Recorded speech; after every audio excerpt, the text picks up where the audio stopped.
Señoras e señores pioneros de open banking, bem-vindos. A very warm welcome to our campfire, where today our focus is on financial inclusion, a topic very close to our hearts at OBE. Before we have a deep dive discussion into this topic, there is a milestone that Brazil has celebrated this week, and we'd like to share with our international audience. PIX broke a new daily transaction record of 99.4 million transactions in a single day. Now, that is just phenomenal. Think about it. 99.4 million transactions in a day. Phenomenal. That's the word we all use to describe open finance in Brazil. And talking of celebrations, if the predictions are right, these may well continue with the World Cup. So back to our campfire today. Across the world, we see the positive impact open finance is having on countries' social and economics agenda. Data portability schemes are delivering a new tool set for those looking to tackle entrenched social problems. In no sector is it more apparent than ours, where financial inclusion agenda is being given a huge shot in the arm, creating impetus and momentum. In no country is it more apparent than in Brazil. Brazil is one of only 3 countries to have explicit financial inclusion goals baked in to the regulatory structure. Now, according to research from the Institute of Locomotive, and apologies for if I haven't pronounced that correctly, 34 million Brazilians are either unbanked or underbanked. Now, research in the UK has shown that for this group, open banking could provide savings of up to just shy of 1%. So it's actually 0.8% of their total income, simply by reducing the cost of access to the financial system. Now, just think about it for a moment. If those 34 million people were all taking home the minimum wage, that would be a total savings of just under 4 billion real. So whatever stats you look at and by whatever yardstick you're measuring, I think we can all agree that this is something that's worth doing and worth doing right. Something that we can all be very proud to play a part in. Now, in our campfire today in Portuguese, we start with an absolutely fantastic fireside chat where Julia from the British Consulate in São Paulo will set the scene, discussing why financial inclusion matters. And she's with Luna from PixPay, and they will both be having a very in-depth discussion that sets the scene and asks some very big questions for our panel to follow on. Now, I've asked Julia, while she has the mic, if you can just share more about the work and support the British Consulate provide Brazilian businesses wanting to launch in the UK, and vice versa, UK businesses wanting to share their expertise with the Brazilian market. And it wasn't really until I was invited to São Paulo by the consulate that I first saw how hard they actually work behind the scenes. So thank you for that trip.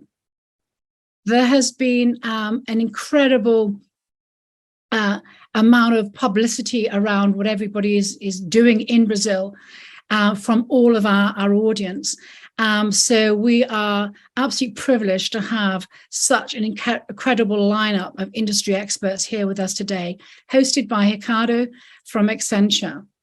So let's keep this topical and get kicked off. It's absolutely wonderful to be able to say this. Julia, over to you. Thank you so much, Helen, for the opportunity to be here and to share a little bit of what British government is doing in Brazil to support the bilateral relations. Now I'll switch to Portuguese, but thank you very much.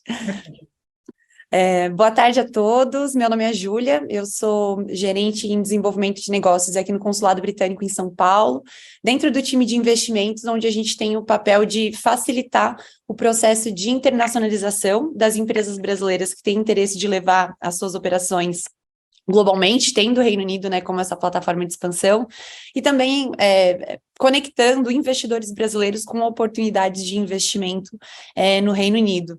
A Helen e a Open Banking Excellence são super parceiros aqui do nosso time do governo britânico no Brasil. A gente trabalha para facilitar essa relação bilateral de negócio, seja, como eu já comentei, levando empresas brasileiras para o mercado britânico ou trazendo também tecnologias e a expertise britânica para o mercado brasileiro, ou conectando agentes reguladores, instituições que querem compartilhar experiências, né, como é o que a gente está fazendo hoje também. Antes de chamar a Luana aqui para o nosso bate-papo inicial também sobre inclusão financeira, eu queria trazer alguns dados que eu encontrei dentro de um relatório recente do Banco Mundial, que traz a inclusão financeira como um elemento facilitador-chave para a redução da pobreza mundial e também para a promoção da prosperidade. E quando a gente fala disso, a gente pode relacionar também a inclusão financeira como um facilitador de pelo menos 7 dos 17 Objetivos de Desenvolvimento Sustentável. Por exemplo, né, erradicação da pobreza, redução das desigualdades de gênero, existe um gap de inclusão financeira, né, que a gente sabe que existe entre homens e mulheres, cerca aí de pelo menos 6 pontos percentuais, né, dessa diferença. Enfim, promoção da educação, tudo isso é possível também a partir do desenvolvimento, da implementação e da aceleração da inclusão financeira no mundo. Existe um comprometimento, né, dos países do G20 em implementar políticas de inclusão financeira dentro dos seus países, das suas legislações, né, por meio de seus agentes reguladores, agentes públicos, agentes privados, e esse grupo do G20, né, que firmou compromissos, é um grupo onde Brasil e Reino Unido fazem parte também. Então, é bacana destacar mais um fórum, né, de comunicação e de relação que esses dois países têm hoje. E queria trazer aqui um último dado também, antes de chamar a Luana, do Global Findex, também é promovido pelo Banco Mundial, que mostra que 76% da população adulta mundial tem acesso a uma conta bancária hoje, né? Isso são dados de 2021. E quando a gente fala de países em desenvolvimento, como é o caso do Brasil, essa média cai para 71%, então de 76% para 71%.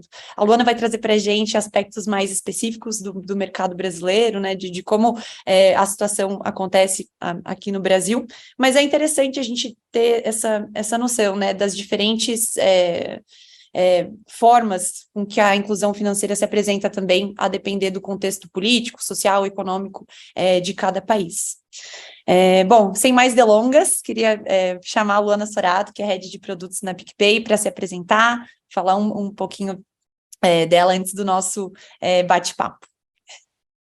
Joia, é um prazer estar aqui. Obrigada pelo convite, Helen, Obiai, Júlia, prazer estar aqui conversando com você. Bom, eu estou hoje como Head de casos de uso Open Finance aqui no PicPay. Em resumo, implementar os casos de uso de Open Finance aqui na Fintech PicPay. E sou também, já faz 2 anos que eu estou nesse cargo, coordenadora do Grupo Técnico de Experiência do Usuário do projeto Open Finance, que me dá bastante bagagem aí, também inserida nesse projeto, ajudando realmente a construir o Open Finance Brasil, esse que, como a Helen falou, temos muito que nos orgulhar. Bacana, Luana. Para começar o nosso bate-papo, eu acho que bacana a gente entender um pouco melhor o cenário brasileiro, né? Então, a gente tem um dado que mostra que 21% da população brasileira hoje não tem ou não utiliza uma conta bancária, totalizando aí um valor estimado em 347 bilhões de reais, né, acumulados. Então, você poderia trazer um pouquinho para a gente sobre esse cenário brasileiro, o que acontece, né, no Brasil hoje e por que a inclusão financeira, ela importa? Muito bom, Júlia, acho que você trouxe alguns dados bem relevantes que se aplicam aqui para o Brasil também. Eu acho que a gente, como você falou, somos um país em desenvolvimento, né? E até antes de falar dos desbancarizados, a gente precisa falar dos excluídos digitais. Então, não tem como alguém, muito dificilmente vai ser incluído, né, no sistema financeiro sem estar digitalizado, sem estar inserido no ambiente digital. E a gente tem 15% da população que é o que se considera excluído digital. Não quer dizer que não tem acesso à internet, esse número está bem menor, o acesso à internet está muito maior, porém, são pessoas, 42% não conseguem utilizar, né, a internet, os meios digitais ao máximo, e 27% não tem interesse. Então, é muito grave. Então, a gente começa aí, eu acho que um ponto importante são os excluídos digitais. E aí, partindo para os desbancarizados, né, como você falou, tem duas populações. Uma que tem, mas subutiliza o sistema financeiro nacional. Então, a maioria das pessoas, né, 65% até das pessoas que têm contas, elas utilizam majoritariamente para sacar, receber e pagar, né? Num universo que a gente está falando que existe. Primeiro ponto, acho que mais importante, já entrando na segunda pergunta, por que importa, né? A pessoa que só usa para isso, ela não investe, né? Ela não guarda dinheiro para sua aposentadoria. A gente sabe o problema que a gente tem aqui no Brasil com as aposentadorias, né? Muitos trabalhadores informais. Então, como que essa população está se preparando para um futuro, para um possível acidente, enfim. Então, elas não conseguem. Acesso ao crédito, obviamente, pensando em empreendedores, temos, de novo, muitos trabalhadores informais, né? Muitas pessoas que querem empreender. Como que faz para empreender qualquer coisa nesse sentido sem conseguir um acesso a crédito, né? Como faz um plano de vida, né? Acho que esse é o papel principal da inclusão financeira que eu vejo. Então, falei de investimento, poupar, crédito, seguros, enfim, toda uma gama que a maior parte da população brasileira não está inserida. Então, eles são excluídos desse sistema financeiro nacional, subutilizando apenas para pagar e receber. E você falou também a respeito do perfil, e acho que está muito similar, então, realmente, a maioria é mulher, tem muita gente de 19 a 28 anos, o que é preocupante, porque são pessoas novas, né, que já poderiam estar sendo inseridas, interior, principalmente, eu acho que tem muita relação com, inclusive, o acesso aos meios digitais, né, a própria internet, tudo, então, a maioria dos excluídos financeiros no Brasil estão no interior, e a maioria não completou o ensino médio. Então, a escolaridade também é bem importante nesse papel da educação financeira. Então, acho que a educação financeira, quanto mais pessoas inseridas no sistema financeiro e quanto mais eficiente for esse sistema financeiro, mais saudável economicamente essa população vai ser. E eu acho que isso é a base para a gente conseguir ter uma economia brasileira sustentável, né? Porque senão o país acaba sofrendo as consequências, que eu acho que é um pouco do que a gente vive hoje. Acho que esse é um pouquinho do cenário nacional. Você citou alguns desafios, né? Ao longo da tua fala, eu registrei aqui como o que mais me chamou a atenção, a exclusão digital como, enfim, relacionada diretamente com a exclusão financeira também, né? Você não tem como ser incluso financeiramente se você não é incluso digitalmente.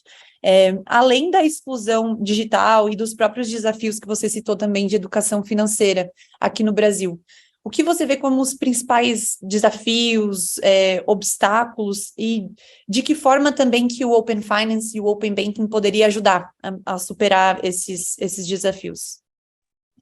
Muito bom. Eu acho que tem duas frentes que o Open Finance ele colabora diretamente. Uma delas você citou, que é a educação financeira.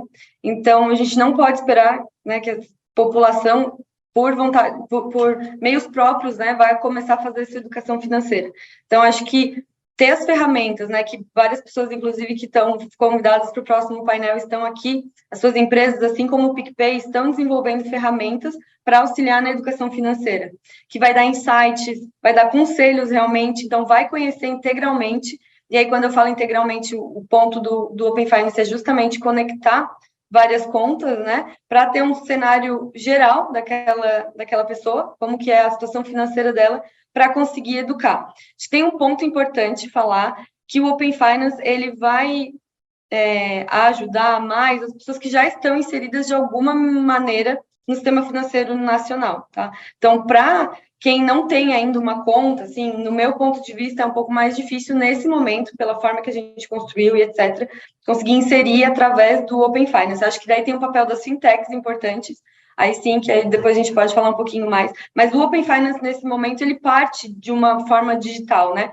Mas, para as pessoas que já têm um pouco de acesso, impulsionar o uso, então, entender que, olha, você tem dinheiro sobrando, o que se faz com o dinheiro sobrando? A gente investe, a gente guarda, né? Olha, você está pagando taxas que não precisam, ou você pode conseguir crédito, né?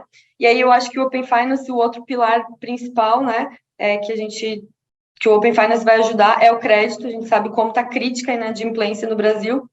E eu escuto essa frase, eu acho muito boa, né? Que quem tem crédito na praça é quem não precisa de crédito, né? Quem precisa de crédito não tem crédito, né? Quem realmente precisa não tem acesso a esse crédito. Por quê? Porque todos nós aqui, em quem eu vou confiar mais? Em quem eu conheço ou em quem eu não conheço, né? Então, a gente confia em quem a gente conhece. E aí, quando a gente fala conhecer, o Open Finance é fundamental. Então, a pessoa ela pode não ter dinheiro guardado e etc., pode até ter dívida, mas se eu consigo ver que ela recebe todo mês tanto de dinheiro, e aí mesmo que for um trabalhador informal, um trabalhador de aplicativo, né?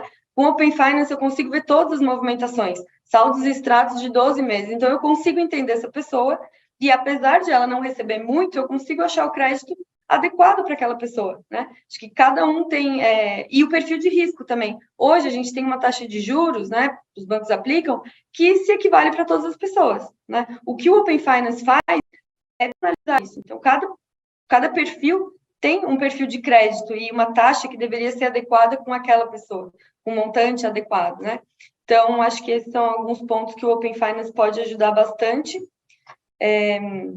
E aposto muito na educação financeira, assim, no Open Finance como chave para a educação financeira. Eu vou aproveitar para puxar uma última questão focada no papel das fintechs, né, nesse processo de inclusão financeira. São vários agentes, vários atores trabalhando para acelerar esse processo de inclusão aqui no Brasil, mas pensando especificamente no papel das fintechs, como que você vê que elas facilitam esse processo? Perfeito. Então, acho que as fintechs têm um papel fundamental. E aí, puxando aqui a sardinha para o meu lado, eu acho que um papel importante que as fintechs conseguiram foi a participação no Open Finance. Então, como a Helen falou lá no início, o Open Finance ele tem a inclusão digital como um dos seus pilares. Então, as fintechs estarem inseridas e ajudar a construir, junto com todos os outros membros aqui do ecossistema financeiro, a gente coloca mais de 40 pessoas trabalhando nos grupos técnicos, né, para entender qual que é o perfil de consumidor, o que deve ser feito. Então, acho que esse é um papel bem legal que as fintechs estão desempenhando. Foi uma batalha feita há alguns anos atrás para conseguir essa cadeira lá. E, de novo, estamos juntos aqui com painelistas que vão estar no próximo painel. E realmente acho que é um motivo de muito orgulho representar as fintechs nesse projeto. E eu acho que um ponto principal assim, das fintechs, desse papel da inclusão financeira, é que quando a gente fala de fintechs, normalmente elas têm um público nichado, né? Ou pelo menos iniciam num público nichado. E conhecer o seu cliente e ser focado no seu cliente faz toda a diferença para essas pessoas que precisam ser incluídas financeiramente, né? Uma coisa é um grande banco que trabalha com perfis totalmente diferentes, com milhões de clientes, né? Então, hoje a gente tem algumas fintechs muito nichadas e aí ela consegue entender e consegue fazer numa linguagem, de uma forma que aquele público entenda e tenha coragem de investir, de pedir um crédito, de contratar um seguro, né? Então, acho que isso faz muita diferença, faz as fintechs já de cara saírem na frente nessa questão da contribuição na inclusão financeira. Acho também que outro papel fundamental é a inclusão. Quando a gente fala nesse sentido, né, se eu faço a experiência para alguém que não tem tanta facilidade, quem tem também vai gostar e usufruir, né? E o contrário nem sempre é verdade. Então, acho que partir do menos, né, é mais. Então, a gente inclui e aí inclui a todos. Então, acho que esse é um papel importante das fintechs nesse sentido. Posso trazer alguns exemplos, né, de algumas fintechs, até do PicPay. Hoje mesmo eu estava falando com a Júlia no WhatsApp, e aí recebi um e-mail do PicPay que a gente está lançando, vai lançar em breve para todos, investimento na Bolsa a partir de R$5. Então, acho que isso é motivo de orgulho, com certeza os colegas aqui também têm cases assim, mas eu acho que as fintechs, o PicPay também, na pandemia, né, o recebimento do auxílio emergencial foi chave para conseguir distribuir esse auxílio emergencial numa situação que a gente não conseguia sair de casa, então não tinha como ir até um banco sacar, era tudo que a gente não queria, né, formação de filas e tudo mais, então o PicPay fez esse trabalho, assim como outros fintechs, de ajudar na entrega desses auxílios emergenciais, apesar de que só isso, só ter a conta para o auxílio emergencial não é inclusão financeira, como eu já estou falando isso aqui há um tempo, mas é um começo, né?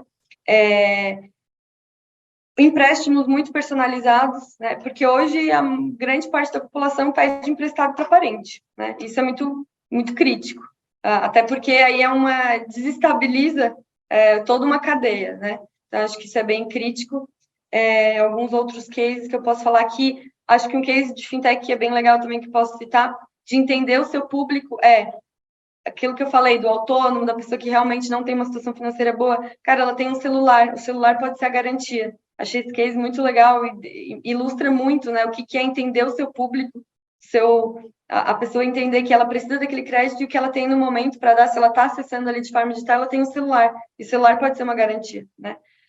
Tem aqui no PicPay, tem em outros fintechs também, tem pessoas que não têm acesso a cartão de crédito, porque o cartão de crédito, ele pressupõe que você tem algum crédito. A gente está falando de pessoas que às vezes não têm nada de crédito, mas elas seriam excluídas de muitos aplicativos, funcionalidades, enfim, compras que só utilizam cartão de crédito, imagina. Então, é uma exclusão muito forte, é na veia, né? Não poder fazer uma compra em tal lugar, assim.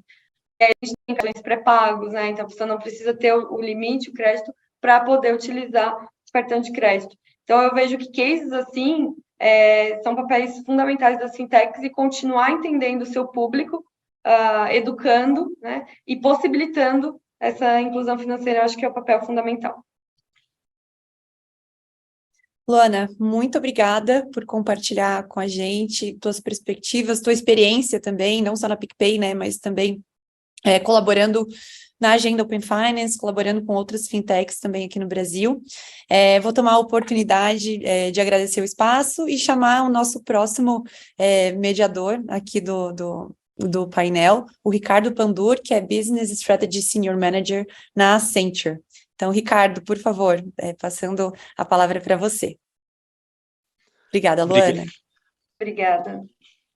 Obrigado, Júlia, Luana. Acho que começamos já bem aquecidos o nosso painel aqui hoje. Pessoal, me apresentando, né? Ricardo Pandur, sou um Senior Manager aqui do time da Accenture e ao longo dos últimos 2 anos trabalhando aqui ativamente junto com o ecossistema do Open Finance para colocar, né, a infraestrutura dele no ar e a gente realmente agora começar a ver os casos de uso, né? E um deles aqui, principalmente um grande, é a inclusão financeira, que não pega só os desbancarizados, mas também pega, como a própria Luana e a Júlia comentaram aqui, investimentos, você ter acesso a serviços financeiros que antes você não tinha.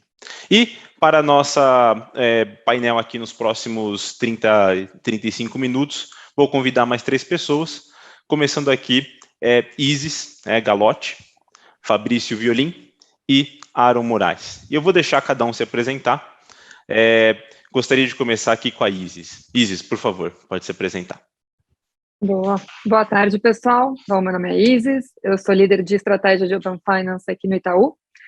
Trabalho com essa agenda desde que era uma consulta pública aqui no país ainda, então tenho um tempinho, já coordenei o GT de experiência do Open Finance Brasil, já implementei o Open Finance em mais de uma instituição e hoje cuido dos casos de uso aqui do Itaú. Legal. Agora chamar o Marcos Xavier aqui, do BTG. Né? Esqueci de você, Marcos, mas não vou esquecer de fazer muitas perguntas, não. Então, olha lá. Tudo bem? Boa tarde, obrigado pelo convite. Eu sou sócio aqui do BTG, responsável pelo Business Bank as a Service. Estou há 15 anos já aqui no BTG. E esse é um business aqui onde a gente provê infraestrutura, né, para diversos players financeiros. Então, a gente está numa camada anterior aqui desse processo de inclusão. Eu diria que, como grupo econômico, a gente tem aqui o nosso próprio cliente, pessoa física BTG, com um foco específico. A gente também controla o Banco Pan, que lá a gente tem mais de 20 milhões de correntistas lá no Banco Pan, que conversa muito com esse tema aqui de inclusão financeira. E, além disso, como eu comentei, eu sou responsável aqui pelo business de infraestrutura, né? Então, a gente está por trás aqui de diversas carteiras digitais, com um modelo de negócios que diria muito alinhado aqui essa visão de descentralização bancária para os próximos anos, então alavancando aqui a oferta de carteiras digitais, enfim, players financeiros que lá na ponta estão atuando de forma bem incisiva aqui na inclusão financeira. Legal. Muito bem-vindo, Marcos. Fabrício Violim. Boa tarde a todos. Bom, eu sou o gerente executivo aqui no Banco BV. Eu sou responsável tanto pela agenda regulatória como a agenda de novos casos de uso, né? A agenda de negócios aqui. Eu estou imerso aí nos dois mundos, né? Ciente aí de todos, né, os desafios que a gente tem, né, de colocar o Open Finance de pé e também de aprender, né, como esses dados podem gerar valor aqui para o nosso cliente, né? Então vai ser um prazer aqui ter esse bate-papo com vocês. Muito bom. E aqui, Aaron Moraes, por favor.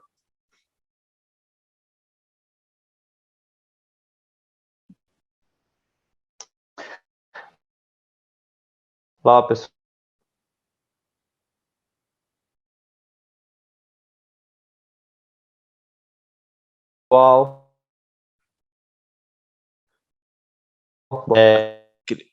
Acredito que tivemos um problema técnico com a Aaron, né? Central, não só do Brasil. Agora.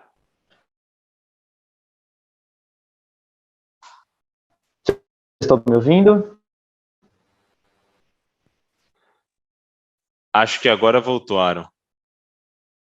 Deu uma travada. Legal. Bom, eu trabalho no Google na parte de compliance de pagamentos, meios de pagamento de uma maneira geral, tanto aqui no Brasil quanto América Latina, e sou responsável aqui, então, pelo cumprimento dessas regras e pelo desenvolvimento dessa agenda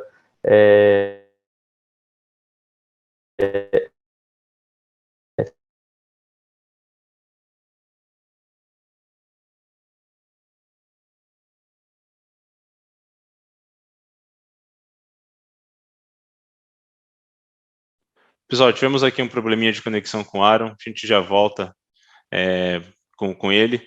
Eu queria aqui, né, para a gente começar o nosso painel, e voltamos também com o Aaron, a começar a entender uma visão aqui do posicionamento, de como que as empresas no mercado hoje vêm trabalhando e usando o próprio Open Finance para ampliar a inclusão financeira. Para essa pergunta, eu vou chamar o Marcos Xavier e o Fabrício Violim para bater um papo, tá? Então, começar aqui com o Marcos. Marcos, queria saber como que o BTG, né, ele vem se posicionando, você já comentou brevemente aí na sua introdução, mas entender mais no detalhe como que hoje o BTG ele vem se posicionando, né, para inclusão financeira, principalmente aí em linha com o Open Finance. Legal, obrigado pela pergunta, Ricardo. Como eu comentei, né, a gente tem uma visão bem clara aqui, que os próximos 20 anos da indústria financeira vão ser bem diferentes dos últimos 20 anos, né? Então, a gente, no Brasil, viu se materializar uma concentração bancária importante, né? Isso, obviamente,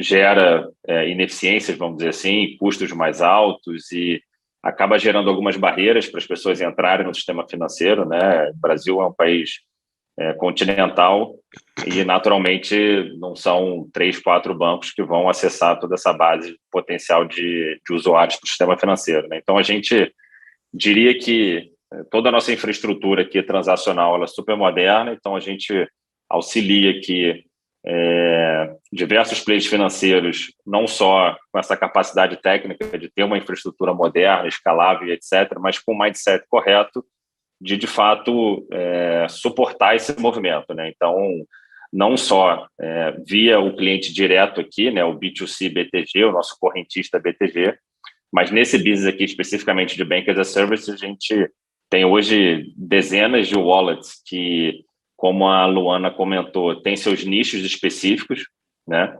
E tem a capacidade de dialogar lá na ponta com esse cliente que ele vai trazer para dentro do sistema financeiro via uma carteira digital, e ali ele vai saber trabalhar esse relacionamento com produtos, enfim, um dia a dia específico para aquele nicho, né? Então, a gente tem visto hoje no Brasil todas as grandes companhias que detêm uma base relevante de pessoas físicas como clientes, né? Então, a gente tem as varejistas, as utilities, enfim, uma série de empresas que têm 5 milhões, 10, enfim, dezenas de milhões de clientes como seus usuários, buscando trazer para dentro esse relacionamento financeiro, né, para alavancar o seu core ali. Obviamente que, no final, essa empresa ela quer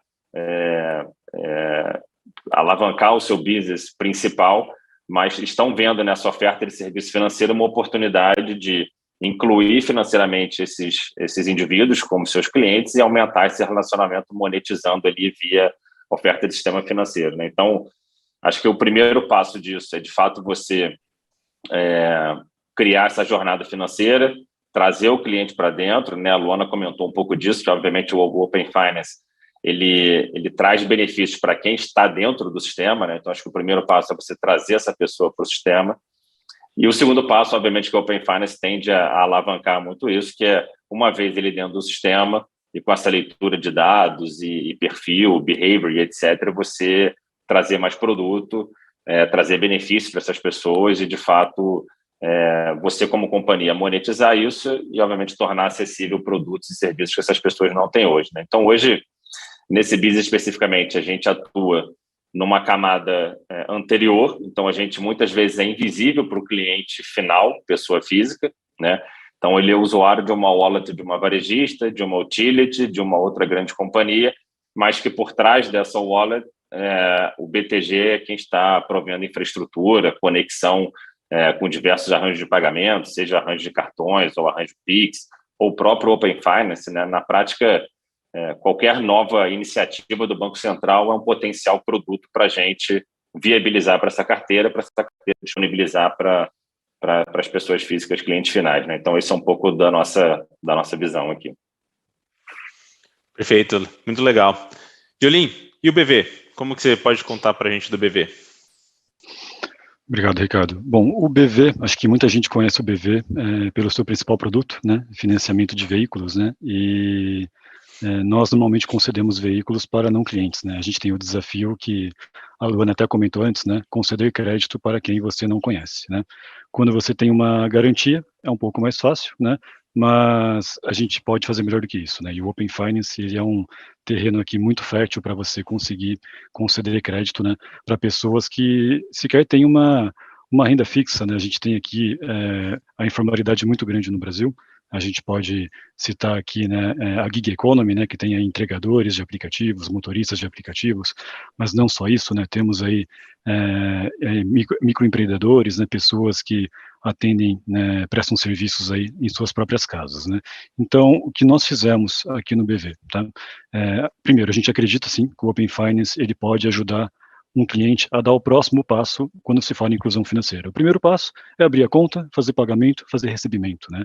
Mas para ir além disso, para ter acesso ao crédito, o Open Finance seria uma ferramenta poderosa. E aqui no BV, a gente criou um time de inovação dedicado em crédito. Então, a gente está fazendo, temos pessoas que acordam pensando em como usar os dados do Open Finance para conseguir ou, né, aprovar um crédito, né, para uma pessoa, ou eventualmente dar um limite maior, dar um limite maior no cartão, dar um limite pré-aprovado mais adequado às suas necessidades.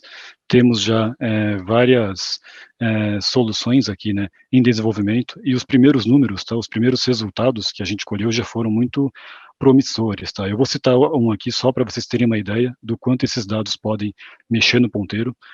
35% dos clientes, tá, que compartilharam dados com o BV tiveram algum aumento de renda, tá? Isso é muita coisa, né? É muito promissor, óbvio, ainda, né, numa escala não muito grande, mas dá uma ideia do potencial que isso tem para a geração de valor para as duas pontas, né? Tanto para um cliente que precisa de crédito para realizar um sonho, né, fazer alguma conquista, quanto para o banco que vai poder também atender esse cliente, né? Então, é algo que se mostra muito promissor e o BV vai investir muito nessa agenda. A gente realmente acredita que o Open Finance vai ajudar a aumentar o percentual de atendimento de crédito, tá, da população brasileira como um todo. Bem importante aqui. Eu vou aqui, obrigado, né, Marcos e Yulin. A gente conseguiu pegar, né, até porque a Luana falou no começo também, personalização, descentralização, oferecer crédito para quem a gente não conhece, que dados, né, do Open Finance podem trazer para cá.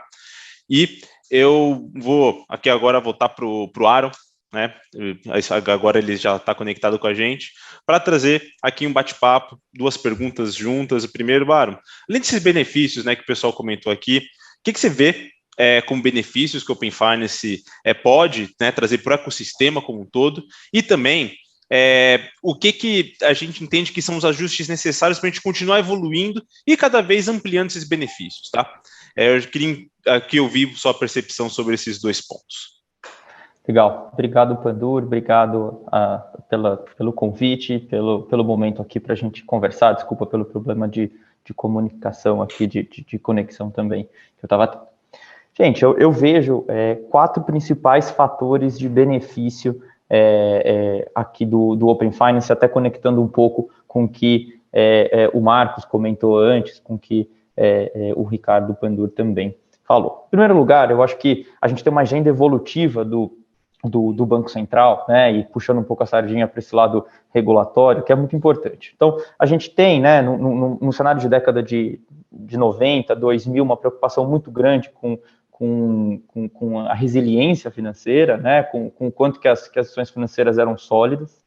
E quando a gente começa a ver o cenário, né, a década de 2010 ali, e agora em 2020 a gente caminha nesse sentido, a gente vê uma agenda de abertura do Banco Central, em primeiro lugar, criando as instituições de pagamento em 2013, né, a Luana comentou, sobre a conta de pagamento pré-paga, sobre a possibilidade de você ter maquininha de cartão, máquina POS com taxista, com salão de beleza, né, e pulverizando, digamos assim, o acesso ao mercado financeiro de uma maneira geral, em 2013, com as instituições de pagamento, cartões pré-pago, credenciadores, etc.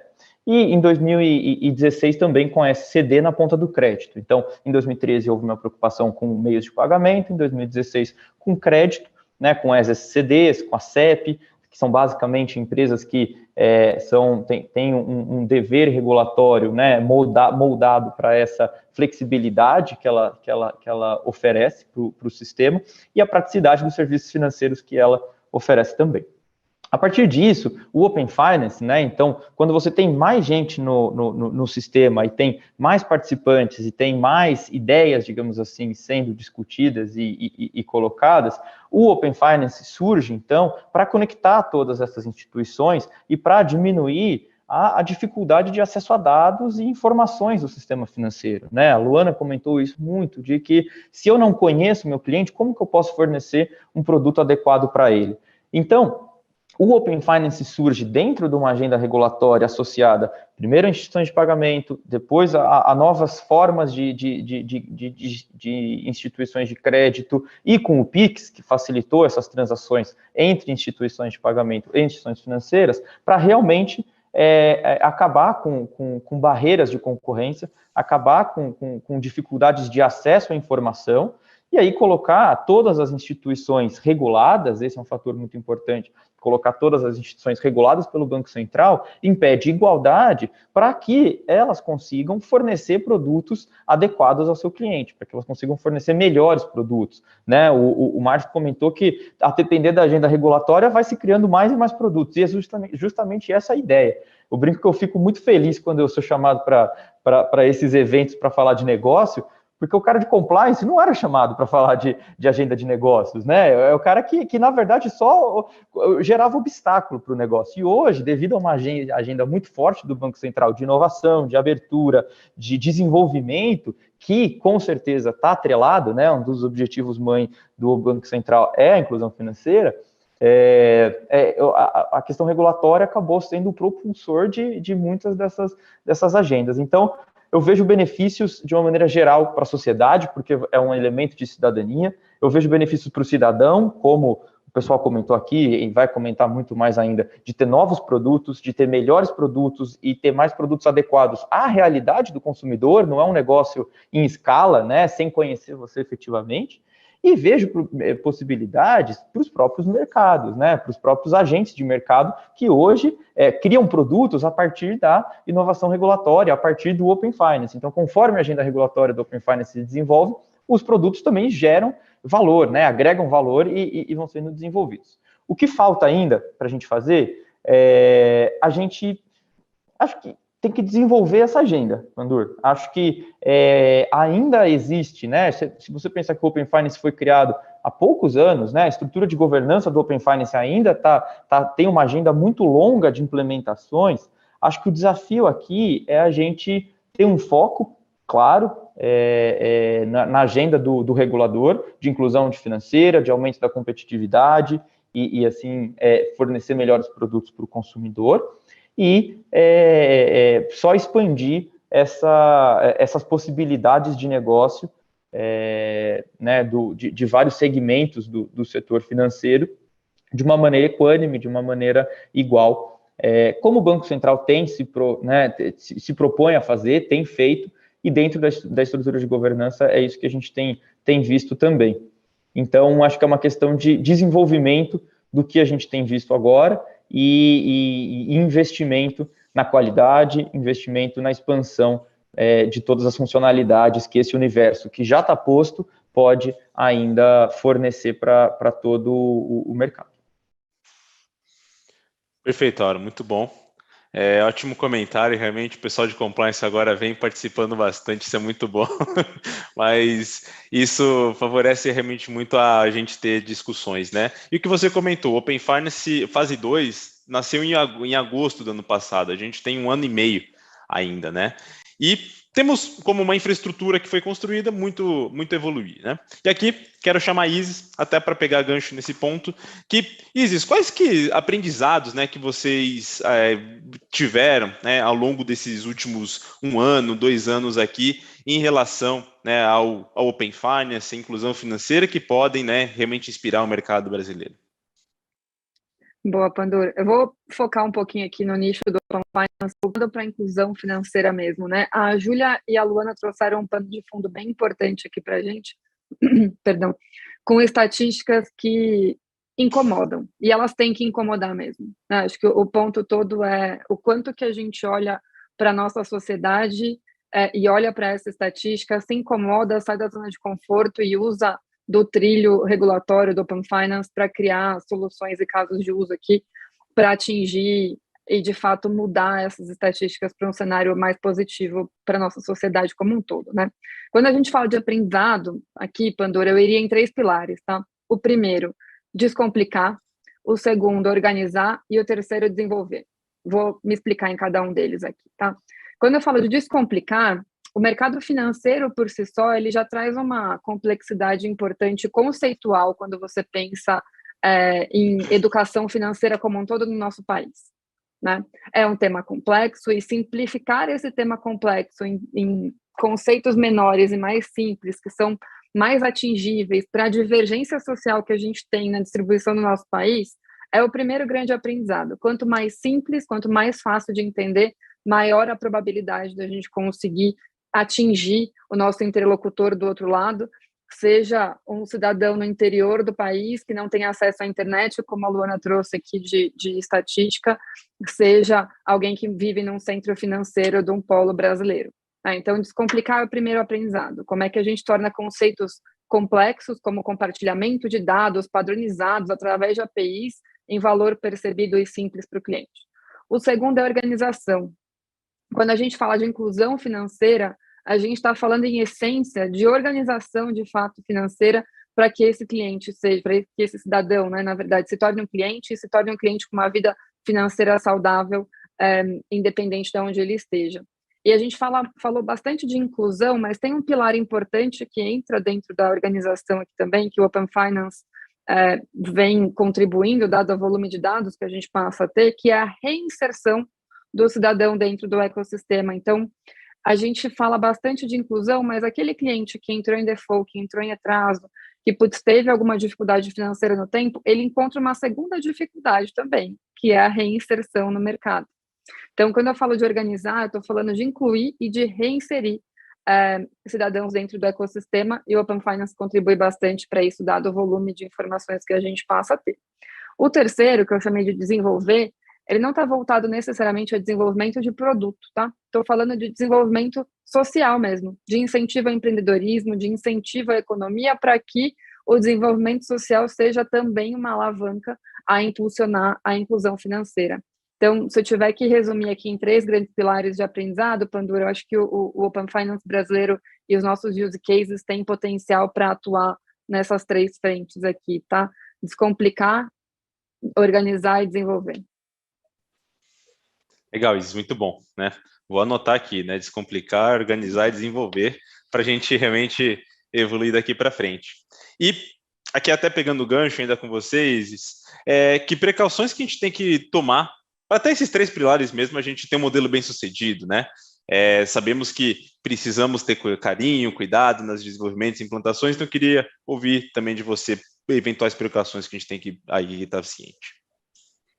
Juro que não está combinado, mas são 3 pilares também aqui, tá? Que eu acredito. Meu time sabe que eu trabalho em bullet points e no máximo 3 aqui no stand de atenção. Mas o ponto aqui é o seguinte, acho que o primeiro está super vinculado com o que eu acabei de falar. Tudo que a gente constrói precisa ser simples. Precisa ser simples porque eu não consigo traduzir a complexidade de um payload, de uma API para um cliente final. Não precisa saber disso. O cidadão não precisa necessariamente entender os bits and bytes. O que ele precisa ver? Entra no meu segundo ponto, valor. Então, quais são as precauções aqui? Acho que o primeiro independente do que a gente for construir, do caso de uso que está sendo colocado de pé, ou do objetivo que a gente tem enquanto sociedade, tem que chegar no mercado simples para o cidadão do outro lado. O segundo tem que ter valor. Tem que ter valor percebido. Eu só vou ver valor na gestão financeira, no produto de gestão financeira qualquer que seja, ou no crédito qualquer que seja, se ele me ajuda a atingir um objetivo maior. Onde que eu quero chegar aqui? Ninguém acorda querendo um cartão de crédito, querendo compartilhar dados. Você não acordou hoje pensando, putz, que vontade que eu estou de um produto financeiro ou de um compartilhamento de dados. Você tem um objetivo maior na tua vida. Você quer morar na sua casa com a sua família, você quer ter um veículo para o trabalho, você quer ter conforto para viajar. Então, você tem um objetivo maior na sua vida e esse valor percebido, qualquer produto que seja, né, que as opções são muitas aqui dentro do Open Finance, seja construído, precisa chegar e atingir esse valor percebido para o cidadão. E o terceiro, e aí acho que isso vale um pouquinho para todos nós aqui que estamos do outro lado, né, não de fato para o cidadão e para o cliente, e sim para a gente, é a agilidade. A gente fala de Open Finance é um conceito simples, mas com potencial gigantesco, né? Eu digo isso desde o primeiro dia, assim, potencial enorme. Dado que o potencial é enorme, tem muita coisa que a gente já conhece, muita coisa que a gente está descobrindo no caminho. E eu falo a gente aqui no Brasil, outras geografias que também estão caminhando nessa direção, tem muitos aprendizados ao longo do caminho. Então, não tem uma resposta pronta, não tem um one size fits all aqui. A gente tem que ser ágil o suficiente para testar, aprender e reconfigurar a nossa organização, nosso produto, nossa iniciativa, nossa modelagem de crédito, o que quer que esteja, de acordo com o que está acontecendo à nossa volta. Então, aqui, resumindo meus 3 pontos, né? Estou falando de simplicidade, precisa ser fácil, precisa ser entendível, precisa ter valor. Então, esse é um segundo ponto de preocupação e de precaução aqui para todo e qualquer uso do Open Finance, tá? Então, precisa ter valor percebido pelo cliente. E o terceiro, a gente precisa ser ágil enquanto ecossistema para aprender e evoluir com base na resposta que a gente está tendo do lado de fora, tá? Legal, muito bom isso, perfeito. E seguimos aqui com as lições aprendidas para continuar evoluindo mesmo. E agora, chamar o Violim, depois o Marcos, em relação a modelos de negócios futuros, né? O que a gente consegue a partir, de fato, do Open Finance, nessa visão com valor simples, fácil e inclusive embutida, né? Como a Isis bem falou, ninguém acordou falando assim, hoje eu vou compartilhar dado com todo mundo. Não, hoje eu quero um crédito, hoje eu preciso de aqui alguma informação, de algum dado para conseguir alcançar meu objetivo, né? Então, Violim, começando com você, né? Que oportunidades que você vê, né, de novos modelos de negócio, seja em expansão de clientes, monetização, benefícios aqui como um todo, aí dentro da sua casa? Bom, Pandur, um modelo que eu acredito muito, tá, é que quando o ecossistema, né, se o Open Finance é novo, a infraestrutura é nova, ela tem muito o que evoluir e ganhar em maturidade, né. Então, a gente vai ter mais dados entrando no ecossistema, a gente vai ter mais serviços, né, como o VRP, né, como o IPOC, né, com o encaminhamento de proposta de crédito, a gente vai ter cada vez mais funcionalidades e elas todas juntas no futuro, e é um futuro que é difícil precisar, né, quando ele vai se tornar realidade, vai permitir que a gente tenha aplicações integradoras, né, na prática um cliente, ele vai poder instalar um único app, com esse app ele vai poder movimentar qualquer conta, ele vai poder contratar qualquer serviço de diferentes instituições. Quando a gente chegar nesse ponto, né, quando o ecossistema estiver maduro, né, neste ponto, eu entendo que a disputa por um novo cliente, ela vai se concentrar na melhor experiência, né? Quem conseguir ter um atendimento personalizado, quem conseguir entender a necessidade de um cliente, quem for melhor nisso, eu acho que vai estar melhor posicionado para ser a principal, o touch point, né? O principal touch point daquele cliente, o principal instituição financeira, aquela que o cliente percebe, né? Então, imagino que isso vai ser um modelo de negócio para o futuro, essa é a minha visão. Nós vamos chegar lá em algum momento, difícil dizer o quando, né? E para isso acontecer, cabe a cada uma das instituições aqui se preparar, investir em inteligência de dados, investir em experiência, investir em casos de uso para acumular, né, aprendizados, né? Como a Isis comentou, tem muitas coisas que a gente ainda não sabe, a gente ainda não teve tempo de testar, porque é tudo muito novo. Cabe a gente aprender no meio do caminho, porque quando a gente estiver lá, né, quando o ecossistema estiver pronto, a gente precisa saber atender o nosso cliente aqui de forma personalizada, e vai ser uma guerra no fim do dia por quem vai ter a melhor experiência. Essa é a minha visão. Muito bom, Violin. Perfeito. E Marcos, agora queria ouvir também aí do lado do BTG. Acho que é bem em linha com o que o Fabrício comentou, né? A gente acredita muito nesse diferencial de quem de fato tem essa relação com o cliente, que sabe explorar ali, que tem o hábito do cliente, né? Então, por isso que a gente, além do cliente B2C, BTG e Punk, como eu comentei, a gente, nesse business de Bank as a Service, a gente acredita muito que as wallets, né, as fintechs de maneira geral, que são focadas em nichos específicos, já fizeram um trabalho grande de inclusão. Algumas delas já iniciaram uma jornada de crédito, né, para de fato começar a monetizar esse cliente. A gente sabe que o mundo de pagamentos em geral ele é muito mais custo do que receita para esses players, né? Então o crédito acaba em geral passando sendo um pouco a primeira iniciativa ali para a monetização, mas a gente acredita muito que essa oferta embedada, né, como você comentou ali, dentro de um contexto específico, ela abre espaço para eventuais modelos de monetização, né? Então, a partir do momento que você tem a abertura do mercado, ofertas de serviços financeiros sem tarifas, contas sem tarifas, o que é importante aqui para a inclusão dos indivíduos no sistema, a gente acredita que uma oferta mais sofisticada do ponto de vista de um profundo entendimento do cliente, e aí não só pelo fato de ser esse touch point aqui com o cliente, de ter essa relação já por conta do seu core business, mas também pela alavanca que o Open Finance traz, né, em termos de obtenção de dados, etc. A gente acredita muito que esses players terão a capacidade de explorar os nichos que decidiram atuar, né? E a gente por trás provendo infraestrutura, e de novo, como o Aaron comentou aqui, a gente sabe que essa indústria é extremamente dinâmica. O Banco Central, felizmente, tem tido uma postura muito ativa em desenvolvimento de novas fases, né, do Open Finance, e a gente trabalhando aqui para tornar cada uma dessas novas iniciativas um produto para o nosso cliente B2B, ou seja, para a carteira, para ele conseguir oferecer isso de uma maneira mais simples possível e mais adequada possível para a pessoa física, né? No final, a gente está tentando aliar aqui a nossa infraestrutura, o nosso entendimento, facilitar um pouco essa relação com o regulador e com o entendimento aqui das novas iniciativas do Banco Central, aliando isso ao profundo conhecimento que essas carteiras se dedicaram a nichos específicos. Essa combinação a gente entende que é uma força importante lá na ponta para esse cliente, de fato, ter acesso a produtos novos e, de novo, mesmo num cenário de abertura e de uma competição, acho que traz oportunidade de monetização para quem souber se posicionar e quem souber aliar esses serviços ao seu core business, né? Perfeito, Marcos. E eu acredito realmente que quando você coloca ele agregado na jornada, você mostrando a proposta de valor, o que você acaba tendo como resultados, de fato você acaba tendo ali e atraindo o cliente num mercado, né, brasileiro que tem muito espaço. Perfeito, gente. A gente está chegando aqui, né? Faltam 5 minutinhos para encerrarmos, e como estamos agora chegando na época de Natal, vou perguntar aqui para todo mundo, né, nossos 4 hoje participantes, o que eles gostariam, né, de um pedido de Natal, de um desejo de Natal para o Open Finance para o ano que vem. Para eles não passarem só vergonha sozinhos, eu também vou falar o meu.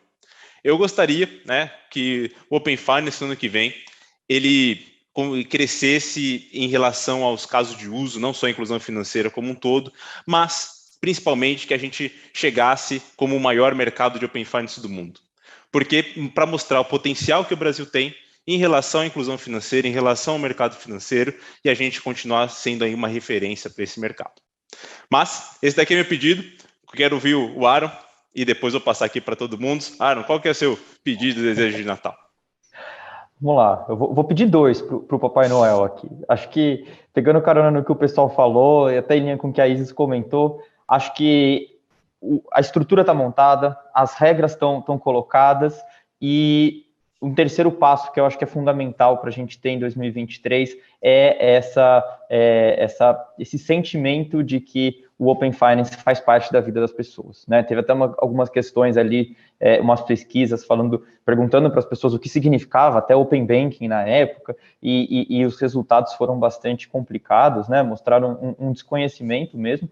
Então, eu sonho né, eu faço um pedido para que em 2023 a gente veja o Open Finance na prática, a gente veja o Open Finance no dia a dia das pessoas, assim como o Pix é hoje, né? Por trás da implementação do Pix, teve um regulador, o Banco Central, muito forte, teve as instituições correndo atrás, minuto a minuto, para conseguir a implementação, e eu vejo um cenário muito parecido no Open Finance, faltando esse último aspecto, então, o Open Finance, depois de todo esse esforço do regulador e todo esse esforço das instituições, ele está presente na vida da população, a população usá-lo diariamente, como todos comentaram, especialmente a Isis.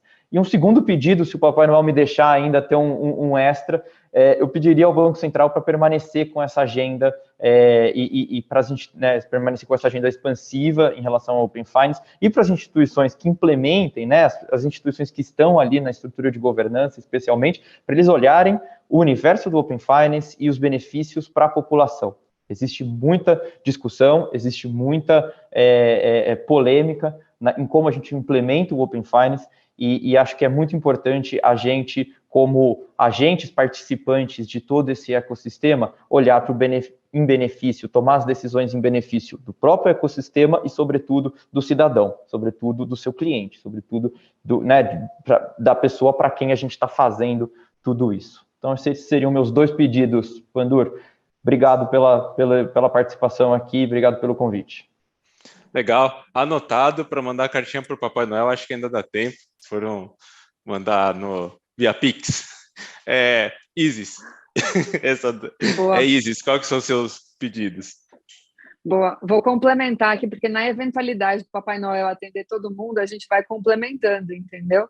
O meu pedido é para a gente expandir essa agenda para outros setores além do financeiro, né? A gente está experimentando o potencial dentro do mercado financeiro, tem muito potencial para Open Data como um todo, indo além também do mercado financeiro. A gente vai falar de saúde, a gente vai falar de telecom, então tem bastante coisa legal para construir. Talvez Papai Noel fale para eu esperar mais um pouquinho, mais uns natais aí, mas eu acredito muito nessa agenda. Acho que quando a gente expande para outros setores, o potencial é exponencial. Legal, Isis, muito bom, muito bom. Marcos, com você. Acho que o meu está muito em linha com o que eles comentaram também. Acho que a manutenção desse ritmo de novas iniciativas e esse mindset de aumento de competição e de fato redução de custo para as empresas, para as pessoas, eu acho que é incrível o trabalho que foi feito nos últimos anos, e a manutenção disso acho que é muito importante. Acho que tem muito espaço ainda. E além, como a Isis comentou, além da expansão aqui para outros setores, eu acho que quanto mais a gente exportar aqui o quão bem sucedido foi a implementação aqui no Brasil, usar essa inteligência do Banco Central em outras regiões, eu acho que é um trabalho importante. Acho que o país ser bem visto aqui, acho que hoje a gente é reconhecidamente um sistema financeiro muito respeitado fora do Brasil. Então, acho que a gente já houve algumas iniciativas nessa frente, né, de exportar algumas inteligências criadas aqui. Então, acho que não só ampliar em termos de setores, mas usar essa inteligência local, que essa experiência bem-sucedida não só do Pix, mas certamente do Open Finance aqui em termos de viabilização de novos produtos para outras regiões, eu acho que é algo que eu gostaria de ver também nos próximos anos. Show, muito bom. Fabrício? Bom, se o Papai Noel atender tudo que foi pedido aqui até agora, eu já fico feliz, né? Mas se eu puder fazer mais um pedido aí, se couber na lista, né? Eu gostaria muito de ver o VRP funcionando em 2023, né? Que são os pagamentos recorrentes aí variáveis, né? É algo que, puxa, muitas ideias bacanas, né? Muitos casos de uso bacanas aqui que a gente poderia pôr de pé. Todo mundo aqui na sala está cheio de ideia para usar isso quando ele estiver disponível e acho que vai ser mais um passo aí rumo aos integradores, né? Então acho que vai ser algo aí que vai simplificar a vida aí de muitos clientes. Muito bom, Vilim. E aqui eu vou, na verdade, também chamar o pessoal que estava também no comecinho do chat aqui. Temos pouquinhos minutos, mas eu acredito que vai dar tempo, porque estamos, né, no Natal. Luana, queria saber o que você gostaria também como pedido aí do Papai Noel para o Open Finance.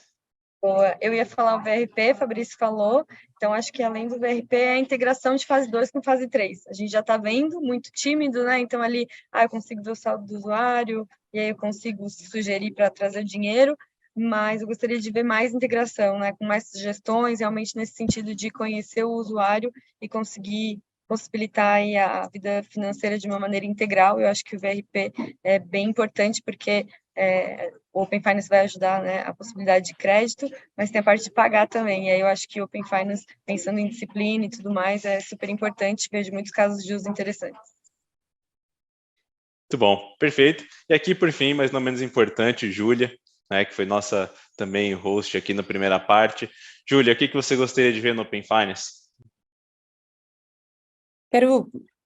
Como o governo britânico aqui no Brasil, acho que o que a gente mais quer é colaboração, integração, troca de experiências, então vou fazer esse papel mais diplomático aqui de que o Papai Noel queira fomentar cada vez mais essas relações bilaterais, que a gente possa ter mais momentos como esse de compartilhamento. Perfeito, gente. Acho que aqui, obrigado, né, todo mundo pela participação, pelos insights, pelos pontos, por todos aqui os pedidos que a gente colocou para os próximos anos, né, e que tem muito espaço para a gente crescer, para a gente continuar evoluindo realmente o ecossistema do Open Finance, o Open Data aí no futuro.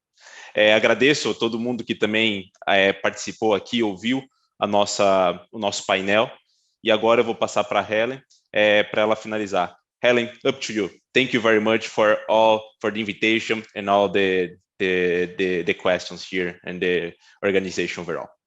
Ricardo, superbly hosted. Thank you very, very much. You certainly got that to the back of the net, I tell you. But what a team you had. I mean, just look at that lineup. You've got Google, you've got BV Bank, you've got Itaú, you've got PTG, you've got PixPay, you've got the Consulate and Accenture. That is absolute content gold dust. I cannot wait for our production team to put the subtitles on. I got some of the gist, Icky, and for us to share it with our international audience. So a huge heartfelt thank you to you for superbly hosting it, for Julia and Luna at the beginning, for their fireside chat, but for all our panel for expertly sharing their knowledge so we can all learn from what's happening in Brazil. I'd also like to say it's the end of our year as well. A huge thank you to my team, the team OBE, that work so hard behind the scenes to make all our campfires around the world happen. So thank you. And a huge thank you to our audience and our community and for all the support they've shown us this year. And finally, to everybody in Brazil. First of all, I thought the panel were going to turn up in their football shirts today, Ricardo. That didn't happen, did it? But seriously, all that remains is for me to wish you the very, very best of luck with the football. So, obrigada e próxima, maybe. Thank you.